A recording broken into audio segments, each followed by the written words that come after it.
Good evening, my name is Patrick James Xavier from BSIS 205.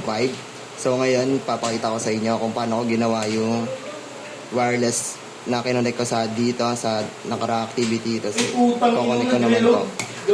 Dito naman is, may ano dito, DNS na kailangan mapaulabas dito. And ayun yung website, papakita ko sa inyo and explain ko sa inyo. So dito guys, is meron dito nakara-activity na, and then andyan, pinadagdagan niya ng isang ganito, and then mag-add kami ng ganito na links which is i-connect namin siya doon. Dito is nag-add ako na, pinatay ko muna to, and then naglagay ako ng CFE. Tapos sa server naman is naglagay ako ng IP address.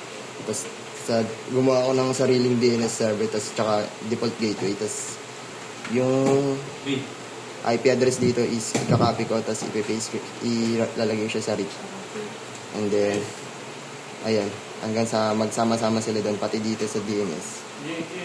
And then, pinapaste ko rin, pinagsama-sama ko doon, para yung IP address dito is magkoconnect sila dito. And then, dito din, nag-add ako ng mga IP address, tsaka DNS server, in-add ko rin siya sa mga router, pati dito. Dito naman sa links is naglagay ako ng wireless devices gaya ng PC tsaka laptop. Wala tayong tablet guys, ayun, mahirap muna tayo. Then nagad ako ng IP address tsaka DNS server. Yung DNS server dito is nilagay ko siya dito. Ayan default gateway para ma-access niya yung mga website dito. Sa LAN naman is nag-add ako ng IP address tsaka subnet mask. And then try na nga natin kung gagana yung ating mga pinagagawa. Sumakses naman dito guys. Try naman natin sa iba. Successful din. Dito na success siya.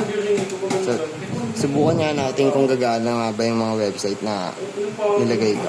Kasi dito sa sa DNS, naglagay ako ng gateway tsaka DNS server. Then, sa HTTP hindi ko na binago to para ayun yung lalabas sa content. Then, sa DNS is naglagay ako ng website ko. Then, try natin kung gagana dito.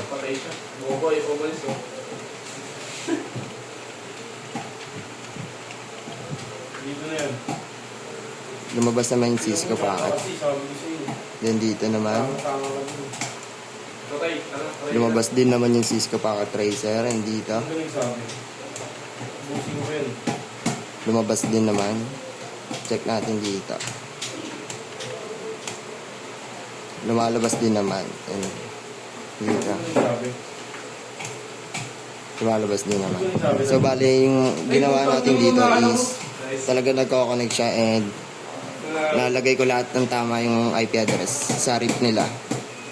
Kaya ayan, lumalabas yung mga website. So try naman natin sa router to router kung gagana. Nagsasuccess din naman siya. Ayun lang guys yung video, and maraming salamat sa pakikinig. Ayun lang po.